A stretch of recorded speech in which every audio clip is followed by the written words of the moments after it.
Hello friends, मैं हूं आपके सामने गौरव मिगलानी। हमारा चैप्टर कंटिन्यू चल रहा है अकाउंटिंग रेशोज का। अब हम स्टडी करेंगे कि हमारी रेशोज की कौन कौन सी टाइप्स हैं, मतलब क्लासिफिकेशन ऑफ रेशोज। सबसे पहले हमको डिस्कस करना होगा लिक्विडिटी रेशोज, फिर सोल्वेंसी रेशोज, फिर टर्नओवर रेशो, फिर प्रॉफिटेबिलिटी रेशोज। तो आइए अब हम इन रेशोज को एक एक कर स्टडी कर लेते हैं। सबसे पहले हम लिक्विडिटी रेशोज के बारे में स्टडी कर लेते हैं। लिक्विडिटी रेशोज का जो दूसरा नाम है वो है शॉर्ट टर्म सोल्वेंसी रेशोज।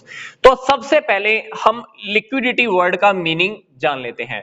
लिक्विडिटी का मतलब होता है ability of the firm to meet its current liabilities. हम एक फर्म की एबिलिटी को देखना चाहते हैं, क्या वो फर्म अपनी करंट लाइबिलिटीज को फेस कर सकती है या नहीं, मतलब करंट लाइबिलिटीज को हम पे कर सकते हैं या नहीं। लिक्विडिटी रेशो रियलिटी में फाइंड क्यों करते हैं? Liquidity ratios are used to find short term financial position. क्या फाइंड आउट करना है हमको? Short term financial position check करनी है एक बिजनेस की, एक कंपनी की, एक फर्म की। लिक्विडिटी रेशोज का जो बेसिकली यूज होता है वो यही देखने के लिए होता है कि जो हमारी शॉर्ट टर्म लाइबिलिटीज हैं, शॉर्ट टर्म फाइनेंशियल पोजीशन है, वो कैसी है। शॉर्ट टर्म फाइनेंशियल पोजीशन का क्या मतलब है? हमारे पास करंट एसेट्स, करंट लाइबिलिटीज, उन दोनों के बीच का रिलेशन, करंट रिसोर्सेज में से करंट लाइबिलिटीज को क्या मैं पे कर सकता हूं या नहीं कर सकता। तो यही शॉर्ट टर्म फाइनेंशियल पोजीशन को चेक करना है। शॉर्ट टर्म का क्या मतलब है? एक साल या एक साल से कम टाइम पीरियड के लिए हमको एसेट्स के बारे में पता करना या लाइबिलिटीज के बारे में पता करना। अब एक साल या एक साल से कम के लिए हमारी पास एसेट्स कौन सी होती हैं? करंट एसेट्स होती हैं। एक साल या एक साल से कम के लिए हमारे पास लाइबिलिटीज कौन सी होती हैं? करंट लाइबिलिटीज होती हैं। तो डेफिनेटली हमको करंट एसेट्स और करंट लाइबिलिटीज के बारे में पता करना होता है, और इन दोनों का आपस में क्या रिलेशन है, दोनों का आपस में क्या रेशो है, ये भी हम इसी रेशो के अंडर में ही फाइंड आउट करते हैं। तो डेफिनेटली हम एक फर्म की, एक कंपनी की शॉर्ट टर्म फाइनेंशियल पोजीशन को चेक करना चाहते हैं। तो हमको यह भी पता लग जाता है कि करंट रिसोर्सेज में से करंट ऑब्लिगेशंस, मतलब करंट लाइबिलिटीज को क्या हम पे कर पाएंगे या नहीं पे कर पाएंगे, हमारी एबिलिटी कैसी है, कितनी है। तो सिंपल सी बात है कि मान लो किसी कंपनी ने, किसी फर्म ने लोन लेना है। कौन सा लोन? शॉर्ट टर्म लोन लेना है। कहां से? बैंक से। मान लो किसी फर्म ने एक बैंक से शॉर्ट टर्म लोन लेना है, तो क्या होगा? बैंकर बैंकर कह लीजिए, बैंक कह लीजिए, बैंक सबसे पहले उस कंपनी की, उस फर्म की ये लिक्विडिटी रेशो को चेक करना चाहेगा, मार्जिन को चेक करना चाहेगा कि करंट एसेट्स और करंट लाइबिलिटीज के बीच में कितना मार्जिन है, कितना गैप है, करंट एसेट्स करंट लाइबिलिटीज से कितनी ज्यादा है या कम है, वो ये जरूर जानना चाहेगा। ये जानने के बाद ही वो हमको लोन दे पाएगा। इसी तरह से जो हमारे क्रेडिटर्स होते हैं वो भी ये जानना चाहते हैं कि हमारी कंपनी का, हमारी फर्म का लिक्विडिटी रेशो कितना है, मार्जिन कितना है। तो डेफिनेटली अगर एक कंपनी को लोन चाहिए, लोन की फैसिलिटी चाहिए, तो उसे बैंकर के सामने अपने लिक्विडिटी रेशोज को दिखाना होगा, बताना होगा कि हमारी करंट एसेट्स कितनी है, करंट लायबिलिटीज कितनी है। तो ये हुआ हमारा थ्योरी का टॉपिक। अब हम ये देख लेते हैं कि लिक्विडिटी रेशोज को हम कौन से दो पार्ट्स में डिवाइड कर सकते हैं। जो पहला रेशो है वो है हमारा करंट रेशो। इसको हम वर्किंग कैपिटल रेशो भी कहते हैं, करंट रेशो या वर्किंग कैपिटल रेशो, क्योंकि ये करंट एसेट और करंट लायबिलिटीज के बीच में रिलेशन को बताता है। तो इसका फॉर्मूला क्या है? इसका फॉर्मूला देखो बहुत सिंपल सा है। करंट एसेट्स को अगर हम करंट लायबिलिटीज से डिवाइड कर दे तो हमारे पास जो आंसर आता है उसको हम रेशो की फॉर्म में लिख देते हैं। फॉर एग्जांपल यहां पे रेशो को हम लिख सकते हैं कि ये 2:1 है। ये जैसे 2 है, नीचे क्या लिखा हुआ है? 1 लिखा हुआ है, तो इसको हम रेशो में लिख सकते हैं 2:1। इसका मतलब है कि करंट एसेट्स करंट लायबिलिटीज की दुगनी है। अकाउंटिंग प्रिंसिपल्स के अकॉर्डिंग एक फर्म की जो पोजीशन होनी चाहिए, करंट रेशो का जो रेशो होना चाहिए, स्टैंडर्ड रेशो, वो 2:1 होना चाहिए। इसका मतलब क्या है कि हमारी करंट एसेट्स करंट लायबिलिटीज की तुलना में डबल होनी चाहिए, करंट एसेट्स करंट लायबिलिटीज की तुलना में डबल होनी चाहिए। डबल होने का क्या मतलब है? इसका मतलब है कि हम अपनी करंट लाइबिलिटीज को करंट एसेट्स में से बहुत आसानी से पे कर पाएंगे। अगर ये रेशो 2:1 से कम है, मतलब 2:1 से अगर ये रेशो कम है, तो इसका मतलब है कि हमारा जो करंट रेशो है अच्छा नहीं है, हमारी लिक्विडिटी पोजीशन अच्छी नहीं है। अगर ये रेशो 2:1 से बहुत ज्यादा है, तो इसका मतलब है कि हमने इन्वेस्टमेंट गलत जगह पे की हुई है, स्टॉक हमारे पास ज्यादा रखा हुआ है, डेटर्स में पैसा हमने ज्यादा फंसाया हुआ है, करंट एसेट्स के अंदर हमारा पैसा ज्यादा फंसा हुआ है। तो ये रेशो बहुत ज्यादा भी नहीं होना चाहिए और 2:1 से ज्यादा कम भी नहीं होना चाहिए। इसलिए स्टैंडर्ड रेशो जो करंट रेशो का है वो क्या है? 2:1। तो लिक्विडिटी रेशोज का हमने फर्स्ट पार्ट स्टडी कर लिया है, करंट रेशो या जिसको हम वर्किंग कैपिटल रेशो भी कह सकते हैं, जिसका फॉर्मूला हमारे सामने है, जिसका स्टैंडर्ड रेशो हमको दिया हुआ है, दैट इज 2:1। तो अब हम सेकंड पार्ट डिस्कस करते हैं, that is the quick ratio. Quick ratio को हम एसिड टेस्ट रेशो या लिक्विड रेशो भी कहते हैं। इसका फॉर्मूला भी सिंपल सा है, ध्यान से देखिए, लिक्विड एसेट्स, नीचे हमने क्या लिखना है? Current liabilities. अब बात आती है कि ये लिक्विड एसेट्स क्या होती हैं। अगर करंट एसेट्स में से इन्वेंट्रीज मतलब स्टॉक और प्रीपेड एक्सपेंसेस को हम लेस कर दें, अगर करंट एसेट्स में से हम इन्वेंट्रीज और प्रीपेड एक्सपेंसेस को माइनस कर दें, तो बाकी की जो एसेट्स बचेंगी उनको हम लिक्विड एसेट्स कह सकते हैं। तो करंट एसेट्स और लिक्विड एसेट्स में एक सिंपल सा डिफरेंस है, क्या? सिर्फ इन्वेंट्रीज का और प्रीपेड एक्सपेंसेस का। तो जैसे ही हम करंट एसेट्स में से प्रीपेड एक्सपेंसेस और इन्वेंट्रीज को माइनस कर देते हैं, तो वो हमारा लिक्विड एसेट्स बच जाता है। तो इसका फॉर्मूला क्या है?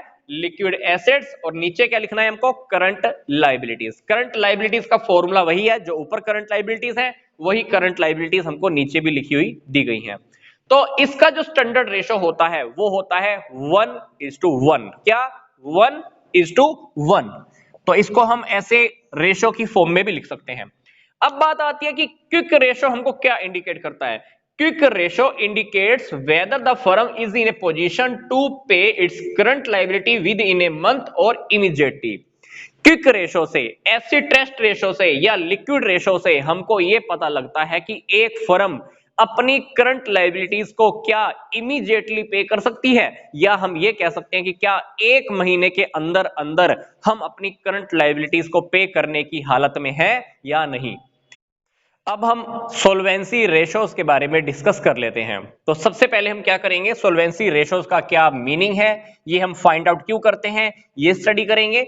फिर ये देखेंगे कि सोल्वेंसी रेशोज में कौन से 4 रेशो हैं, number 1, number 2, number 3 and number 4।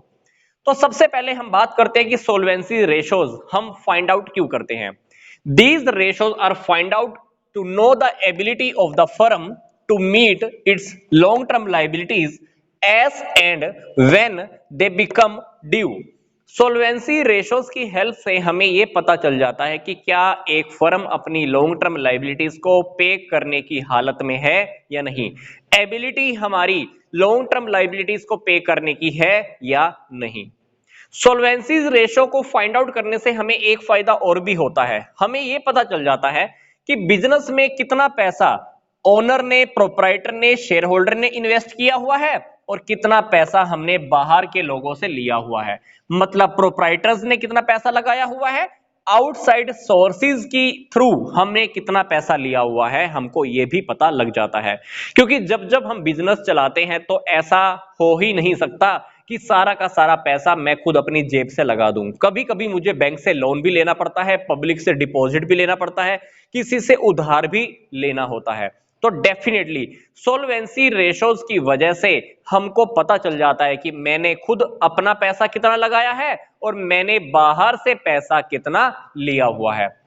सोल्वेंसी ratio को निकालने से हमें एक बेनिफिट और ये भी होता है, हमको ये पता चल जाता है कि क्या हम इंटरेस्ट को रेगुलर पे कर पाएंगे या नहीं पे कर पाएंगे। प्लस हमको ये भी पता लग जाता है कि अगर कोई लॉन्ग टर्म लायबिलिटी की मैच्योरिटी की डेट आ गई है, ड्यू डेट आ गई है, तो क्या उस ड्यू डेट के टाइम पर हम लॉन्ग टर्म लायबिलिटीज को ऑन द स्पॉट पे कर पाएंगे या नहीं कर पाएंगे। तो देखा जाए तो ये जो सोल्वेंसी रेशो है हम क्यों फाइंड आउट कर रहे हैं? हमारी लॉन्ग टर्म लाइबिलिटीज की पे करने की एबिलिटी को चेक करने के लिए। मैं आपको फिर से रिपीट कर रहा हूं, मैं ये देखना चाहता हूं कि मैं लॉन्ग टर्म लाइबिलिटीज को पे करने की हालत में हूं या नहीं हूं। पीछे वाला रेशो कौन सा था? Liquidity ratio. लिक्विडिटी रेशो के अंदर हम शॉर्ट टर्म फाइनेंशियल पोजीशन देख रहे थे, तो इस रेशो के अंदर क्या है? हम लॉन्ग टर्म फाइनेंशियल पोजीशन देख रहे हैं। कौन सी? लॉन्ग टर्म फाइनेंशियल पोजीशन, लंबे समय की फाइनेंशियल पोजीशन। तो लंबे समय के अंदर हम अपने लॉन्ग टर्म लाइबिलिटीज को पे कर पाएंगे या नहीं पे कर पाएंगे, ये सोल्वेंसीज रेशो के थ्रू हमको आसानी से पता लग जाता है।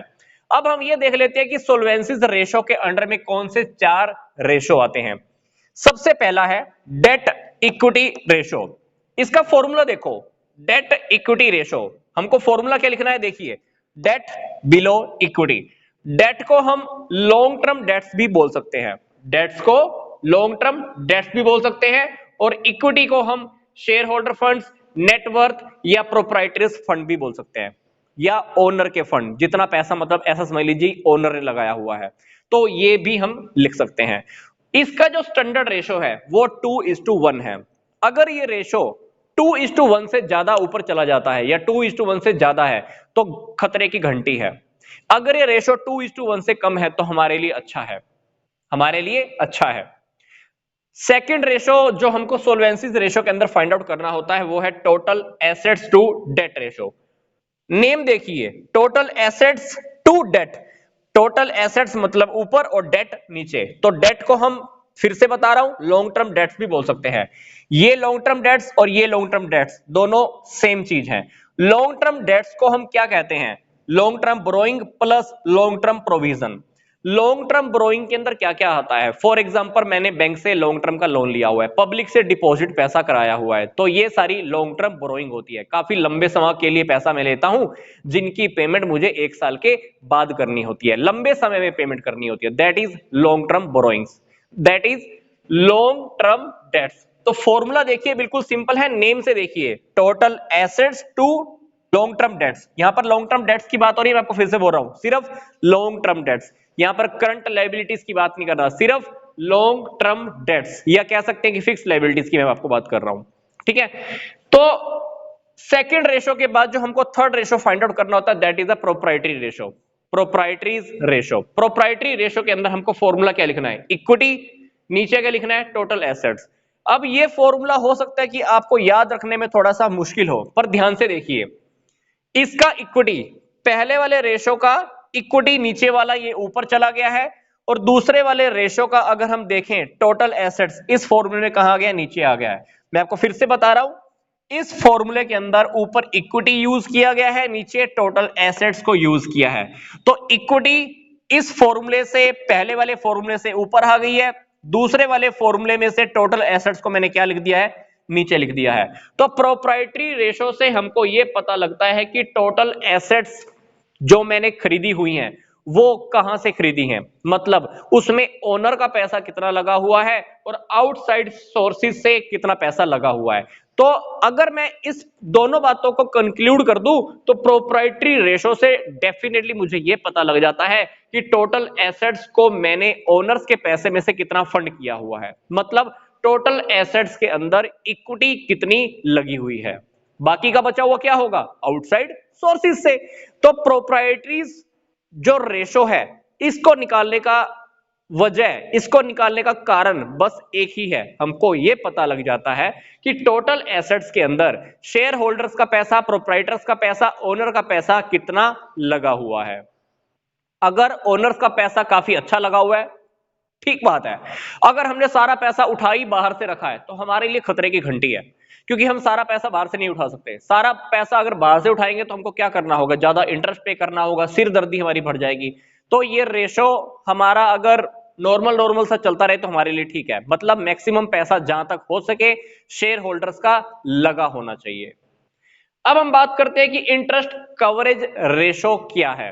इंटरेस्ट कवरेज रेशो का जो फॉर्मूला है उसका है profit before interest and income tax, मतलब इंटरेस्ट और इनकम टैक्स पे करने से पहले का प्रॉफिट हमको ऊपर लिखना होता है और नीचे हमको लिखना होता है फिक्स्ड इंटरेस्ट चार्जेस, मतलब मैंने जो इंटरेस्ट पे किया है या करना है, या जो मैं फिक्स्ड इंटरेस्ट पे करता हूं उसको मैं नीचे पे करता हूं। इस रेशो को निकालने से मुझे ये पता चल जाता है कि जो मैं इंटरेस्ट पे करता हूं उससे कितना गुना मेरे पास प्रॉफिट है। प्रॉफिट है मान लो मेरे पास 10 लाख, इंटरेस्ट पे करना है मान लो मुझे 1 लाख, तो इंटरेस्ट के मुकाबले में प्रॉफिट कितना गुना है? 10 गुना। तो इसका जो आंसर आता है टाइम्स में आता है। मान लो मैं प्रॉफिट को लिख दूं 10 लाख, नीचे इंटरेस्ट रख दूं 1 लाख, तो 10 लाख को अगर मैं 1 लाख से डिवाइड करूंगा तो आंसर क्या आएगा? 10 टाइम्स। तो यहां पर जो हमारा आंसर आता है इसमें 10 टाइम्स में आता है, टाइम्स के अंदर आंसर आता है। तो इन रेशोज के क्वेश्चंस हम कुछ आने वाली वीडियोस में डेफिनेटली डिस्कस करने वाले हैं। तो ये था हमारा सोल्वेंसी रेशो, जिससे हम ये देखते हैं कि हमारी लॉन्ग टर्म लाइबिलिटीज को पे करने की एबिलिटी है या नहीं है, इंटरेस्ट हम पे कर पाएंगे या नहीं पे कर पाएंगे, हम ऑन द स्पॉट मेच्योरिटी की डेट पर लॉन्ग टर्म डेट्स को लाइबिलिटीज को पे कर पाएंगे या नहीं पे कर पाएंगे। इसमें हमने 4 रेशो डिस्कस किए हैं। अगर हम नेम्स को देखें तो ये रेशोज हम अपने आप से इजीली फॉर्म में बना सकते हैं। इसका क्या कंटेंट है, क्या प्रैक्टिकल्स हैं, हम आने वाली वीडियोस में जरूर देखेंगे। वीडियो खत्म करने से पहले मैं आपको बता देता हूं कि इस वीडियो के डिस्क्रिप्शन बॉक्स में कुछ और इंपॉर्टेंट लिंक्स भी दिए हुए हैं। तो अब मैं आपको नेक्स्ट वीडियो में मिलूंगा, बाकी के 2 रेशोज हम नेक्स्ट वीडियो में डिस्कस करेंगे, that is equity ratios and profitability ratios. तो यहां तक का वीडियो देखने के लिए आपका धन्यवाद।